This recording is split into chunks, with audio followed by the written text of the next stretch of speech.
अब हम लोग जानेंगे इसमें एडोलसेंस 12 से 18 वर्ष तक जो होता है किशोरावस्था। किशोरावस्था के बारे में विभिन्न तथ्यों को जानेंगे, महत्वपूर्ण तथ्यों को जानेंगे।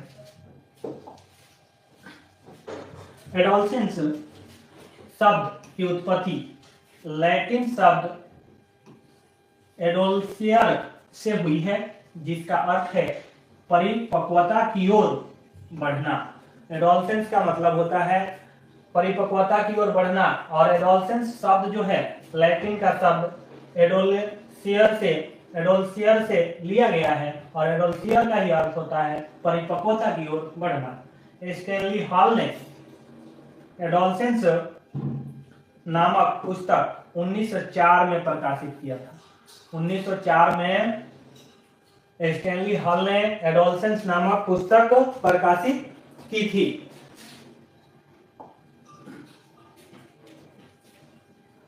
इस पुस्तक में उन्होंने लिखा है कि किशोर जो भी परिवर्तन दिखाई देते हैं, यानी किशोर में जो भी परिवर्तन दिखाई देते हैं वे अचानक होते हैं।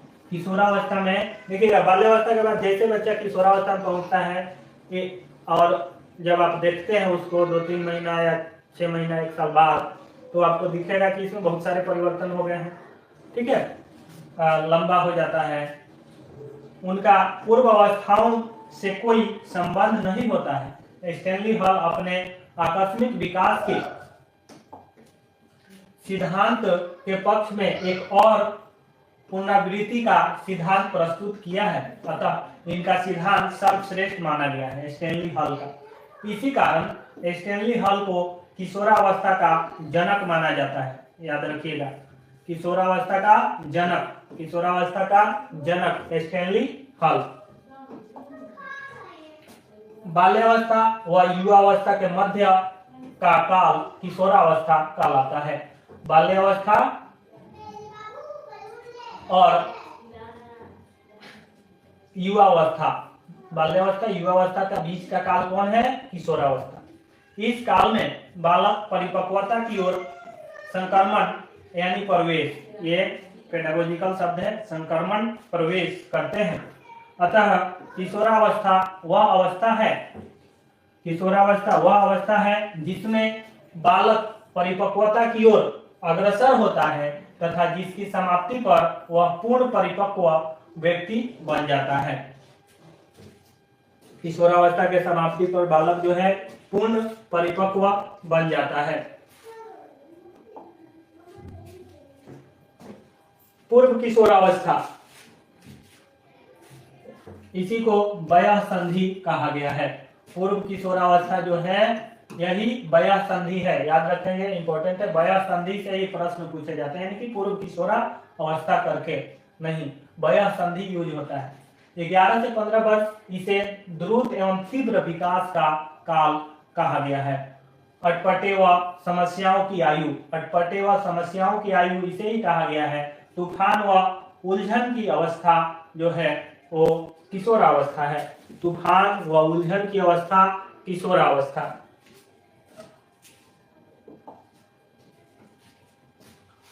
पूर्व किशोरावस्था टीनेजर जिसको कहा जाता है, एज ऑफ ब्यूटी। पूर्व किशोरावस्था जो है टीनेज जिसको कहा जाता है, टीनेजर्स इसी में आएंगे। एज ऑफ ब्यूटी,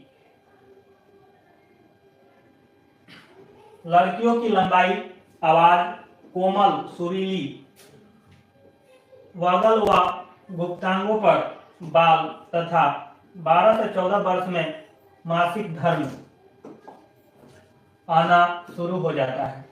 शारीरिक एवं मानसिक विकास बाल्यावस्था की अपेक्षा अधिक तीव्र गति से होता है। बाल्यावस्था में जो विकास होता है उससे तीव्र गति में जो है इस अवस्था किशोरावस्था में होता है। लड़कों की अपेक्षा लड़कियों का विकास तेजी से होता है। लड़कों की अपेक्षा जो है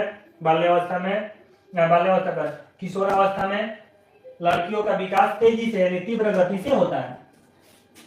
लड़कों में विकास जो है 14 वर्ष के बाद तीव्र गति से होता है। बालक बाल्यावस्था के अंत होने से पहले वह किशोरावस्था के शुरू होने के उपरांत खत्म हो जाती है। बालक का बिगड़ना व सुधरना इसी काल पर निर्भर करता है। बालक जीवन में क्या करेगा, क्या नहीं करेगा, बिगड़ेगा या बनेगा, अपने जीवन को संवारेगा, वो इस काल में निर्धारित होता है, इसी काल पर निर्भर होता है। इस काल में जो सही रास्ते पे चला वो सही हो जाता है। उत्तर किशोरावस्था जो होती है 17 से 19 वर्ष तक होती है। तो उत्तर किशोरावस्था में बात करेंगे हम लोग किशोरावस्था से संबंधित स्मरणीय तथ्य के बाद। नए जन्म का काल, देखिए स्टैनली हॉल कहते हैं कि किशोरावस्था जो है नए जन्म का काल है। स्टैनली हॉल क्या कहते हैं, किशोरावस्था नए जन्म का काल है। परिवर्तन का काल, सर्वाधिक शारीरिक परिवर्तन किशोरावस्था में होते हैं। इसमें सबसे अधिक जो है शारीरिक परिवर्तन देखने को मिलेगा। लड़कों में दाढ़ी मूछें आने लगती है। दबाव, तूफान, संघर्ष एवं तनाव, टेंशन का काल स्टैनली हॉल ने कहा है किशोरावस्था से। जीवन का सबसे कठिन काल किशोरावस्था। संक्रमण तथा परिवर्ती अवस्था किशोरावस्था। विशिष्टता को खोज का समय, विशिष्टता की खोज का जो समय होता है वो भी किशोरावस्था का काल होता है। किसी भी विशिष्ट चीज को इस काल में बालक खोजता है।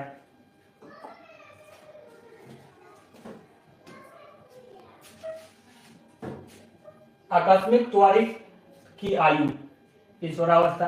स्वर्ण काल, गोल्डन एज, याद रखेंगे महत्वपूर्ण है। स्वर्ण काल किस अवस्था को कहा गया है, किशोरावस्था। बसंत ऋतु किसे कहा गया है, किशोरावस्था। बसंत ऋतु, स्वर्ण काल, किशोरावस्था। समायोजन का अभाव किशोरावस्था में होता है। समायोजन का अभाव होता है किशोरों में। समायोजन कहने का मतलब जो चीज उनको चाहिए उसके लिए वो जिद कर पाते हैं।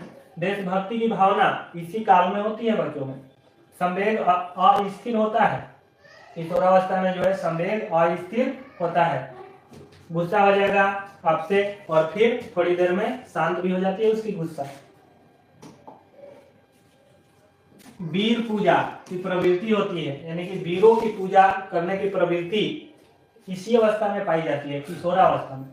चहुमुखी विकास अर्थात शारीरिक, मानसिक, सामाजिक व संवेगात्मक, 4 विकास हैं। चहुमुखी विकास इन्हीं को कहते हैं, शारीरिक, मानसिक, सामाजिक, संवेगात्मक, याद रखिएगा। व्यवसाय चुनाव की चिंता होती है इस अवस्था में, किशोरावस्था में है कि क्या करें क्या ना करें अपने जीवन के लिए। कल्पना का बाहुल्य व दिवा स्वप्न की प्रवृत्ति किशोरावस्था में होती है बच्चों में। सर्वाधिक काम प्रवृत्ति, सर्वाधिक काम प्रवृत्ति जो होती है वो भी किशोरावस्था में। वह सर्वाधिक विषम लैंगिक आकर्षण, विषम लैंगिक आकर्षण, बालक बालिका विपरीत लिंगों में रुचि लेते हैं किशोरावस्था में। ऐसा बाल्यावस्था में नहीं होता, उसमें समलैंगिक होता है। तार्किक चिंतन, अमूर्त चिंतन की अवस्था होती है किशोरावस्था। पीढ़ियों में अंतर के कारण विचारों में मतभेद होते हैं। पीढ़ी जनरेशन में जो है अंतर हो जाता है, तो इस अवस्था में बच्चों में जो है मतभेद होता है। माता पिता के सोच के अनुसार किशोरावस्था के बच्चों का सोच नहीं होगा। समस्याओं की आयु व उलझन की अवस्था किशोरावस्था। समाज सेवा की भावना की अवस्था किशोरावस्था। इस अवस्था में बालक अपने द्वारा किए गए सामाजिक कार्यों की सामाजिक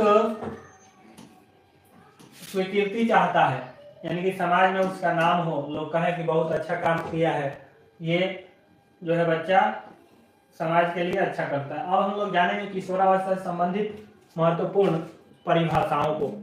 किशोरावस्था से संबंधित महत्वपूर्ण परिभाषाएं।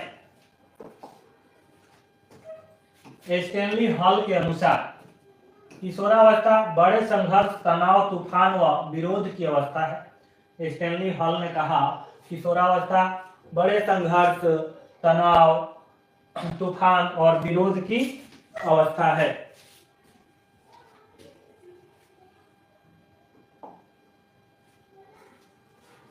रॉस के अनुसार किशोर समाज सेवा के आदर्शों का निर्माण व पोषण करता है।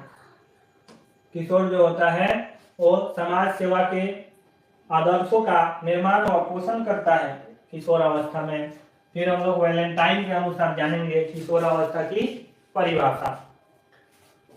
वैलेंटाइन कहते हैं किशोरावस्था अपराध प्रवृत्ति के विकास को नाजुक समय है। अपराध प्रवृत्ति का विकास जो होता है इसी समय में होता है, यानी कि ये नाजुक समय है वैलेंटाइन के अनुसार। किलपैट्रिक के अनुसार किशोरावस्था जीवन का सबसे, किलपैट्रिक कहते हैं कि किशोरावस्था जीवन का सबसे कठिन काल है। क्रो एंड क्रो कहते हैं कि किशोर ही वर्तमान की शक्ति और भावी आशा को प्रस्तुत करता है। किशोर ही वर्तमान की शक्ति और भावी आशा को प्रस्तुत करता है। ये कथन जो है क्रो एवं क्रो का है। क्रो एवं क्रो। जेराल्ड के शब्दों में किशोरावस्था को परिभाषित किया गया है। किशोरावस्था वह समय है जिसमें विचारशील व्यक्ति बाल्यावस्था से परिपक्वता की ओर संक्रमण यानी प्रवेश, संक्रमण मीन्स प्रवेश करता है। कॉल व ब्रूस के अनुसार किशोरावस्था के आगमन का मुख्य चिन्ह संवेगात्मक विकास में तीव्र परिवर्तन, संवेगात्मक विकास में तीव्र परिवर्तन यानी किशोरावस्था का आगमन, कॉल और ब्रूस के अनुसार। जॉन्स के अनुसार किशोरावस्था शैशवावस्था की पुनरावृत्ति का काल होता है। हैंडो कमेटी के अनुसार 11 या 12 वर्ष की आयु में बालक की नसों में ज्वार उठना प्रारंभ हो जाता है। इसे किशोरावस्था के नाम से जाना जाता है, ज्वार भाटा की अवस्था। यदि इस ज्वार का समय पहले उपयोग कर लिया जाए और इसकी शक्ति तथा धारा के साथ साथ नई यात्रा आरंभ कर दी जाए तो सफलता प्राप्त की जा सकती है। किशोरावस्था में जो बच्चा टारगेट अपना सेट करता है, लक्ष्य निर्धारित करता है, उसको सही दिशा मिले, सही मार्गदर्शन मिले तो प्राप्त कर सकता है। उदाहरण से हम लोग समझेंगे। इस अवस्था में बालक में देशभक्ति की भावना जोर शोर से रहती है, क्योंकि संवेग जल्दी उत्पन्न होते हैं तथा जल्दी ही स्वतः खत्म भी हो जाते हैं किशोरावस्था में। इस अवस्था में संवेग अस्थिर होते हैं। नेक्स्ट उदाहरण, इस अवस्था में बालक किसी प्रसिद्ध व्यक्ति या विद्वान को अपना आदर्श मानता है तथा उनके जैसा कार्य करना चाहता है। अपने आप को ढालने की कोशिश उन्हीं, अर्थात वीर पूजा का भाव विद्यमान होता है किशोरावस्था में। कुछ बालक विशिष्ट दिखने के लिए अलग अलग हेयर स्टाइल व वेशभूषा का चयन करते हैं, जैसे बालों में फलों की आकृति, अनानास, एप्पल, अलग अलग कलर करना, पशु पक्षियों की आकृति में बाल कटवाना आजकल देखने को मिलता है, कहीं कहीं आपको भी मिलेगा। अर्थात विशिष्ट दिखने का भाव किशोरावस्था में विद्यमान रहता है। ये सारे जो है थ्योरी बहुत महत्वपूर्ण है। इन्हीं थ्योरी से एक टॉपिक से 16 तरह से प्रश्न बनाए जाते हैं आपके टीचिंग एग्जामों में। तो थ्योरी को पढ़ना समझना सबसे महत्वपूर्ण है। तभी जो है आप जब लेक्चर सुने रहिएगा, देखे रहिएगा, पढ़े रहिएगा तो सभी प्रश्नों का जवाब सही से दे पाइएगा। कितना प्रश्न रखिएगा। इस आयु में कुछ बातें ऐसी भी होती है जो मन को बहुत अच्छी लगती है, जैसे किसी लड़की को पसंद करना तथा उसे जीवन साथी के रूप में चुनने की सोचना। और किशोर एक दूसरे से ऐसी बातें भी करते हैं। उसके साथ घूमना फिरना, अर्थात उसके लिए यह बसंत ऋतु के समान ही होता है। इसलिए इसको किशोरावस्था को क्या कहा गया है? बसंत ऋतु या बसंत का। इस आयु में बालकों को व्यवसाय की चिंता भी होती है, साथ ही साथ शादी की चिंता भी होती है, जीवन साथी की चिंता भी होती है। इसलिए इस आयु को समस्याओं की आयु, उलझन की आयु कहा गया है। एक एक पॉइंट को यहाँ पे स्पष्ट किया गया है। जिससे आपको कोई परेशानी ना हो। और ये नोट्स जो है आप काव्य एकेडमी एप्लीकेशन को डाउनलोड करके और गूगल प्ले स्टोर से डाउनलोड करना है और वहां से सारे नोट्स, सारे लेक्चर वीडियो के नोट्स प्राप्त कर सकते हैं।